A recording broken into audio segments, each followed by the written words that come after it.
Good morning students, कैसे हो आप सभी। आज हम 12th क्लास की कंपल्सरी इंग्लिश की 4th poem a thing of beauty को रीड करेंगे।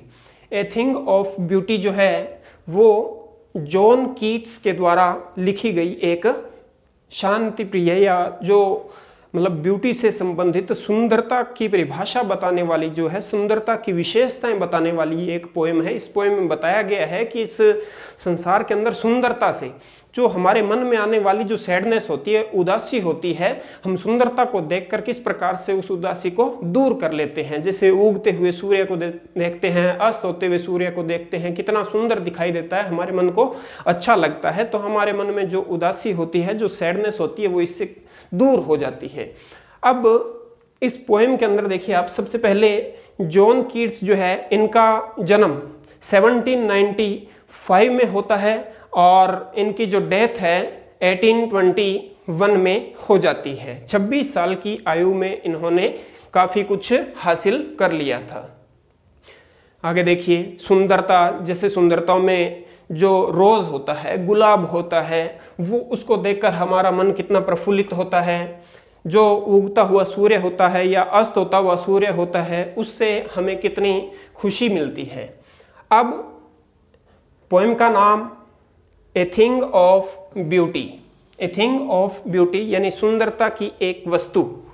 ए थिंग ऑफ ब्यूटी, सुंदरता की कोई भी चीजें हो सकती है, जैसे सुंदर विचार हो सकते हैं, सुंदर फूल हो सकते हैं, सुंदर नदियां हो सकती है, सुंदर पर्वत हो सकते हैं, हरे भरे पेड़ पौधे हो सकते हैं। चलिए अबाउट द पोइट के बारे में पढ़ते हैं। John Keats was born in London, London में इनका जन्म हुआ था इन द ईयर 1795 में, एंड डाइड इन रोम, और रोम के अंदर इनकी मृत्यु हो गई थी इन 1821 में, at the young age of 25 वर्ष की अवस्था में, ड्यू टू इलनेस, किसी बीमारी के कारण। इलनेस यानी बीमारी, बीमारी के कारण इनकी मृत्यु हो गई थी। He is a romantic poet, ये एक रोमांटिक पोइट थे, रोमांटिक कविताएं लिखते थे। And his poetry is characterized by sensual imaginary, यानी जो इनकी पोइट्री थी, जो कविताएं थी, वो एक सेंसुअल इमेजरी जो होती है, इनके अंदर एक सेंसुअल इमेज दिखाई गई थी। जो संवेदनशीलताएं हैं वो इमेज इनकी कविताओं में दिखाई गई। In his most popular work which is a series of odes a lyrical poem which is meant for a particular subject. Today his poems are one of the most sought का मतलब होता है सर्च करना, खोज करना, discover, after creations in English literature. आज उनकी जो कविताएं हैं वो इंग्लिश लिटरेचर के अंदर काफी कुछ बहुत ज्यादा खोजी जाने वाली पोएम्स है, यानी लोग इनकी पोएम्स को काफी सर्च करते हैं।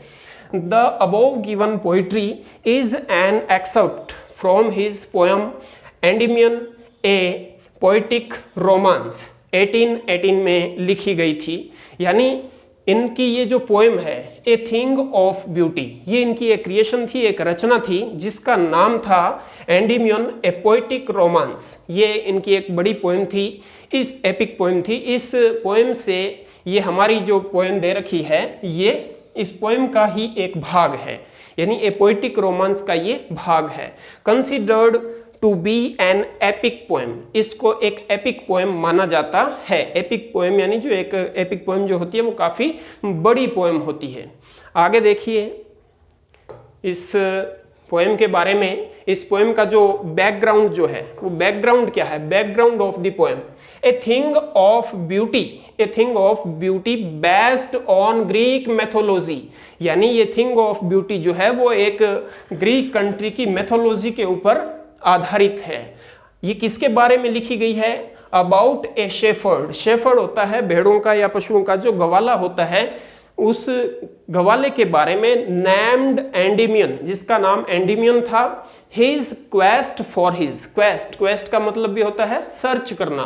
फॉर हिज लव डायना, यानी उसकी जो लवर थी, जो प्रेमिका थी, उसकी खोज के लिए ये पोएम लिखी गई है। And how in his quest, और किस प्रकार से वो उसकी खोज में ही falls in love with an earthly maiden, यानी उसे इस पृथ्वी के ऊपर रहने वाली किसी सुंदर औरत से उसको प्रेम हो जाता है। किस प्रकार से प्रेम हो जाता है ये इस पोएम के अंदर बताया गया है। Who later turns out to be Diana herself, यानी अब पहले वो डायना के बारे में सोचता था, फिर उसको यानी जो एक अर्थली मैडन जो थी पृथ्वी पर रहने वाली एक सुंदर स्त्री जिससे उसको प्रेम हो जाता है, बाद में उसको पता चलता है कि वही डायना है। डायना जो एक इंग्लिश लिटरेचर में प्रेम की देवी होती है। आगे देखिए,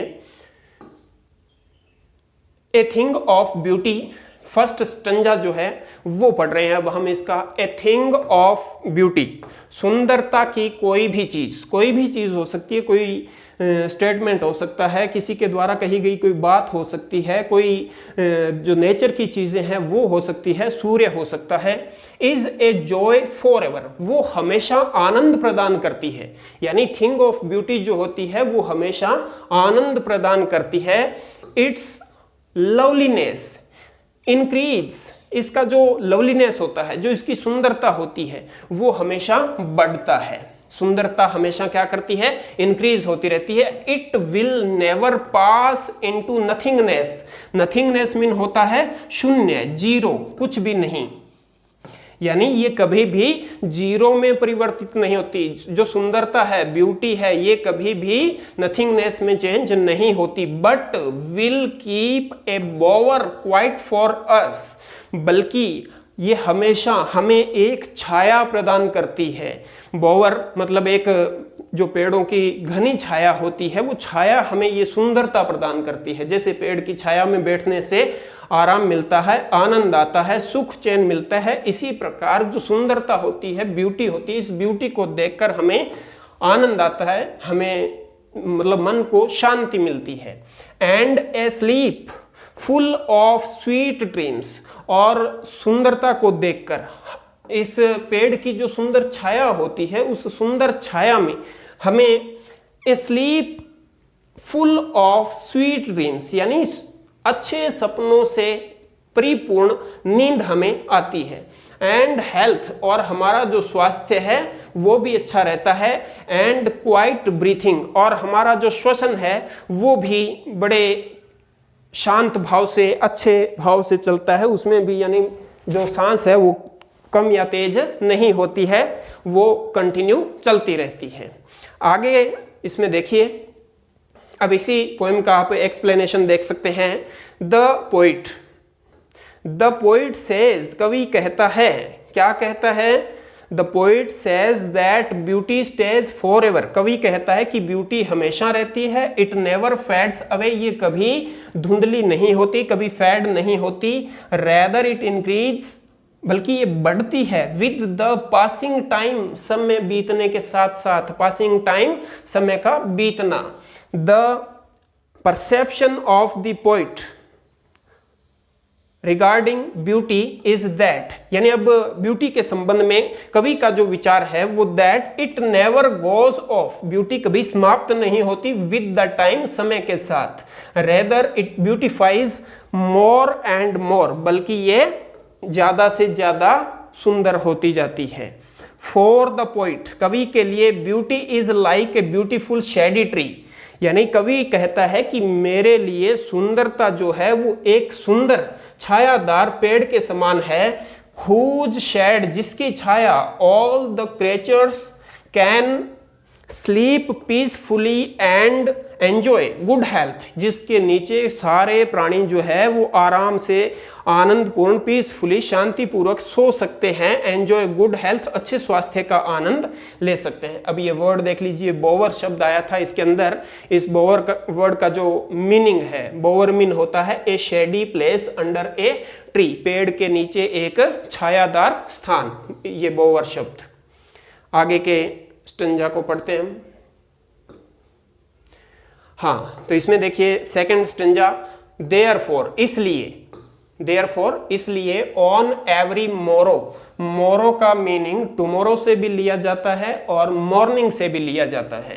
देयरफॉर ऑन एवरी मोरो, प्रत्येक आने वाली सुबह को आर वी रीडिंग, रीडिंग का मतलब होता है बुनना, सर्कलिंग, बुनना, किसी चीज की बुनाई करना, या इसको कह सकते हैं circling.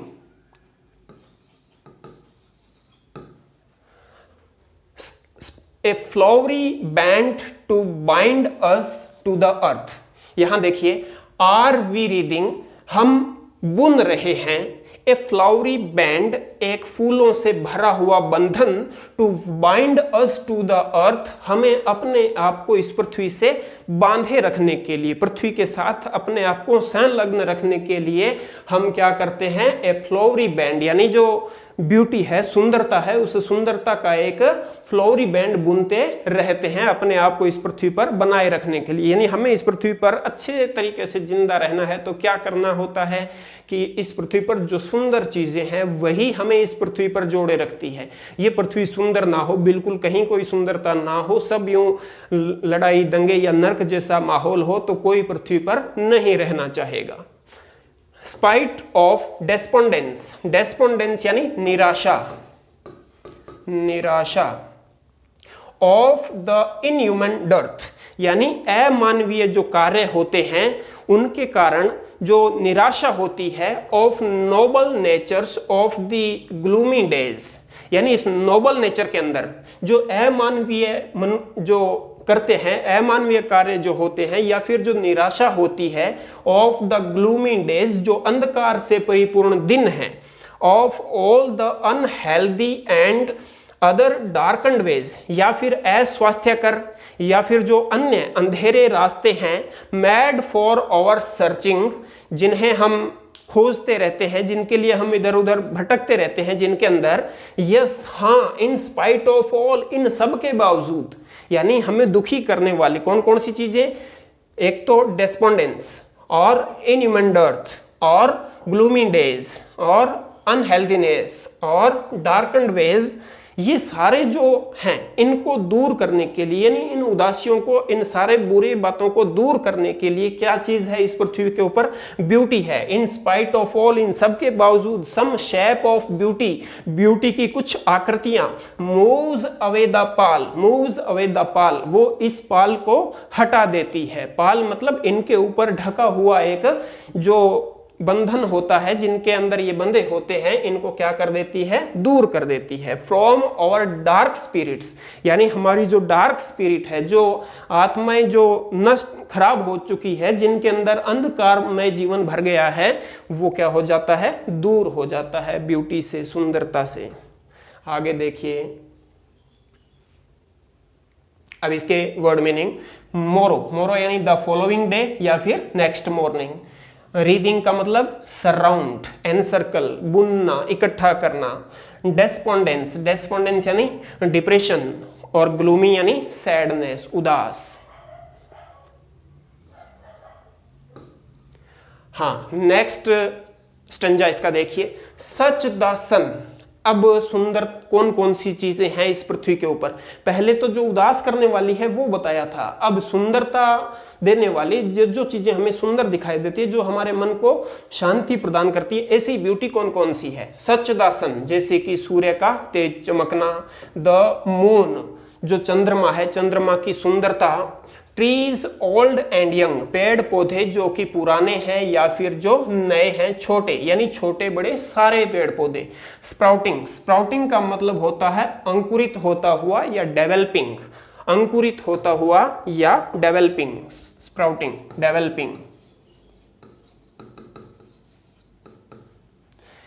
A shady boon, sprouting a shady boon और simple sheep and such are daffodils. अब देखिए, ये इस प्रकार से जो ये शेडी बून, बून का मतलब होता है आशीर्वाद। ये जो पेड़ पौधे हैं ये हमें छाया का आशीर्वाद देते हैं, इनसे हमें छाया मिलती है। और भी बहुत सारे जैसे फल फ्रूट्स वगैरह जो होते हैं वो हमें मिलते हैं। जैसे these are the sun moon trees flowers, यानी जो सन है, मून है, ट्रीज हैं, फ्लावर्स हैं, एंड द रिवर्स, और जो नदियां हैं वो हमें इस पृथ्वी के ऊपर सुंदरता प्रदान करती है। आगे देखिए, with the green world they live in, with the green world they live in, यानी जिस ग्रीन वर्ल्ड में, इस हरे भरे संसार में ये सारे रहते हैं। And clear reels, reels, reels होता है एक झरना, पानी का जो झरना होता है, पहाड़ी के ऊपर से नीचे पानी गिरता होता है, उसको बोलते हैं रिल्स। एंड क्लियर रिल्स, जो रिल्स है, नदियों के जो झरने हैं वो भी हमें सुंदरता प्रदान करते हैं। That for themselves A cooling covered make, और ये नदियां जो है और क्या काम करती है, यानी जो गर्म हॉट मौसम होता है, जस्ट द हॉट सीजन, यानी जो गर्मी वाला सीजन होता है, उस गर्मी के सीजन में ये नदियां हमें कूलिंग प्रदान करती है। ये भी इनकी एक सुंदरता है। आगे देखिए, the mid forest break, mid forest, mid मतलब मध्य, फॉरेस्ट यानी जंगल, ब्रेक का मतलब होता है रुकना, एक थोड़े समय के लिए जो रुकना होता है उसको बोलते हैं ब्रेक। ब्रेक यानी a process to slow down, धीमा कर देने वाली एक प्रक्रिया। तो ये पेड़ पौधे जो होते हैं, जो छायादार पेड़ पौधे होते हैं, इनके लिए हम जंगल के मध्य में से चलते हुए एक ब्रेक ले सकते हैं, आराम कर सकते हैं। हाँ, आगे इसमें देखिए डैफोडिल वर्ड आया था। ये डैफोडिल वर्ड जो था, उसका जो फूल होता है डैफोडिल का, वो यहाँ पर आपको दिखा रखा है। आगे देखिए, rich with a sprinkling of fair musk rose blooms. अब जो मस्क रोज होता है, सॉरी, ये जो फूल यहाँ पर आपको दिखा रखा है ये मस्क रोज है। मस्क रोज जो वर्ड आया है उस मस्क रोज का है। डैफोडिल का अपन अभी देख लेते हैं, पीछे के पेज पे होना चाहिए, डैफोडिल नहीं है। चलिए कोई बात नहीं, आगे इसको पढ़ते हैं। हाँ, rich with sprinkling of fair musk rose blooms, यानी the poet further carries on with the description. आगे पोइट जो है वो ये डिस्क्रिप्शन बताता है, ये वर्णन करता है, क्या बताता है, of the more beautiful things, बहुत और ज्यादा जो सुंदर चीजें हैं उनके बारे में, प्रेजेंट ऑन अर्थ, जो पृथ्वी के ऊपर प्रेजेंट है, उपस्थित है। Such as the beautiful musk rose, जैसे कि ब्यूटीफुल मस्क रोज होता है, इनके बारे में कवि बताता है, यानी फूलों के बारे में बता रहा है वो अब। Which have such a nice fragrance, जिसकी फ्रेग्रेंस जो होती है, स्मेल जो होती है, खुशबू जो होती है, वो बहुत ही सुंदर होती है। यानी and such too is the grandeur of the dooms, इसी प्रकार की शानो शौकत जो है, वो जो डूम्स है, जो जैसे स्वर्ग का जो माहौल होता है वहां पर जो शानो शौकत होती है, वही इन फूलों के मध्य ये फूल जो है हमें प्रदान करते हैं। आगे देखिए, आगे की लाइन में कवि जो है वो जो योद्धा हैं, जिन्होंने आजादी की लड़ाइयां लड़ी है, उनके बारे में बता रहा है। वी हैव इमेजिन्ड, हमने कल्पना की है, फॉर द माइटी डेड, यानी जो शक्तिशाली लोग जो थे, जो मारे गए, ऑल लवली टेल्स, सारी प्यारी कहानियां, टेल्स यानी स्टोरी, एक जो स्टोरी होती है उसको कहते हैं tales. A all lovely tales that we have heard और रीड, यानी सारी सुंदर कहानियां जो हमने या तो सुनी है या हमने उनको पढ़ा है। An endless fountain of immortal drink. अब ये देखिए, he says, then he describes the tales of the mighty warriors. इसके बाद में वो माइटी वॉरियर्स जो थे, शक्तिशाली जो वॉरियर्स थे, योद्धा थे, उनकी कहानियों का वर्णन करता है। हु लेड देयर लाइव्स, जिन्होंने अपना जीवन त्याग दिया, फॉर देयर कंट्रीज, अपने देश के लिए, और फॉर ह्यूमैनिटी, या फिर जो ह्यूमैनिटी है, मानवता है, उस मानवता के लिए उन्होंने अपना जीवन त्याग दिया। फिर क्या कहता है, he says that these beautiful things are the gift from God for all of us, यानी these beautiful things, ये सारी जो सुंदर चीजें हैं, आर द गिफ्ट, ये गिफ्ट्स हैं फ्रॉम गॉड, ईश्वर की तरफ से, फॉर ऑल ऑफ अस, हम सभी के लिए। कवि कहता है कि ये जो सारी सुंदर वस्तुएं हैं ये ईश्वर की तरफ से हम सब के लिए क्या है, ये उपहार है।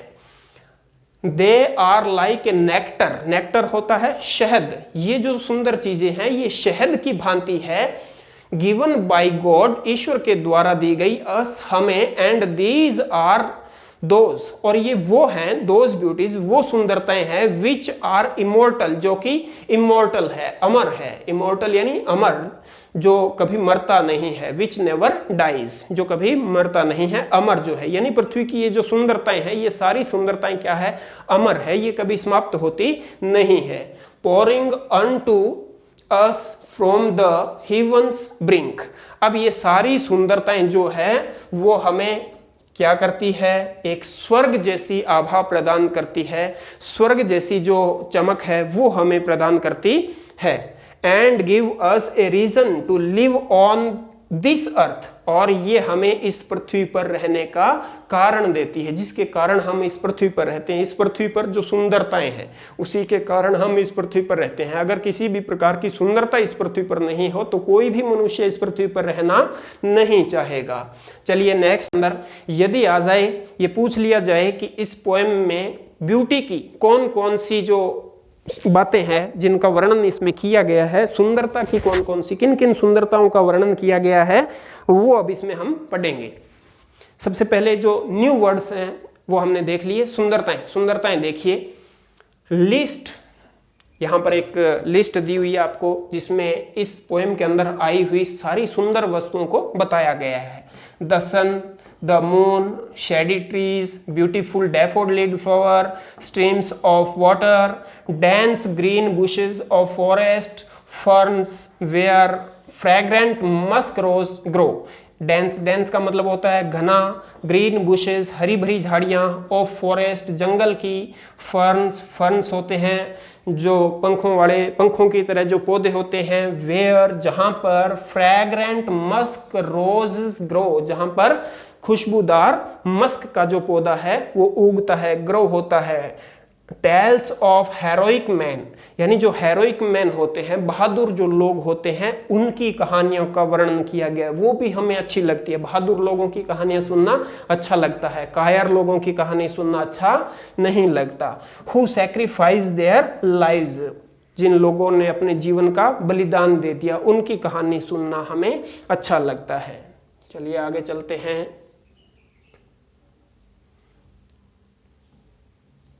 हाँ, अब देखिए, लिस्ट ऑफ द थिंग्स, उन चीजों की list, that causes suffering and pain, जो हमें पीड़ा देती है। देखिए, desire to offend others, offend का मतलब हराना, दूसरों को हराने की इच्छा, इससे हमें पीड़ा होती है। हम दूसरों को हराना चाहते हैं, अगर हम दूसरों को हराना ना चाहें, जैसा वो कर रहे हैं वो ठीक है, उनको वैसा ही करना चाहिए, हम अपने काम से खुश हों तो हमें कोई पीड़ा नहीं होगी। तो दूसरों को हराने की जो डिजायर है, इच्छा है, उससे पीड़ा होती है। होपलेसनेस, निराशा जो है, उससे सफरिंग, पेन होता है, में पीड़ा होती है। लैक ऑफ नोबल मैन, आदर्श व्यक्तियों की, अच्छे व्यक्तियों की जो कमी है उसके कारण भी इस दुनिया में पीड़ा होती है। बैड हेल्थ, बुरा स्वास्थ्य, यानी स्वास्थ्य बिगड़ जाए तो भी पीड़ा होती है। अनहैप्पीनेस, यानी जो उदासी है, खुश ना होना। ग्लूम, ग्लूम का मतलब भी उदासी, अंधेरा, और डार्कनेस, अंधेरा। ग्लूम अंधेरे के लिए भी आता है, उदासी के लिए भी आता है, और डार्कनेस यानी अंधेरा। ये सब क्या है, ये इस दुनिया के अंदर सफरिंग और पेन को कॉजेज हैं।